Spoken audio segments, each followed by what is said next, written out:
सूफियों की सरजमीन सिंध पर जन्म लेने वाली आबदा परवीन का फन में कोई सानी नहीं। मिट्टी की मोहब्बत में गुंदी और सच्चे सुरों में ढली आवाज की मालिक आबदा परवीन पाकिस्तान ही नहीं दुनिया भर में वतन की पहचान है।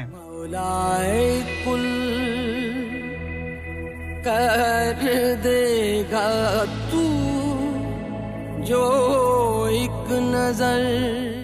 आबदा परवीन ने इब्तिदाई तालीम अपने वालिद उस्ताद गुलाम हैदर से हासिल की।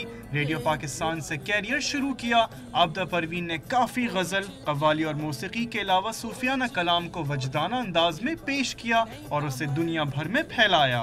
तेरे इश्क नचाया, तेरे इश्क नचाया, तेरे इश्क नचाया करके थैया थैया छेती आमी में तभी बात, छेती बॉडी में तभी बात, नहीं कमर मर गया छेती।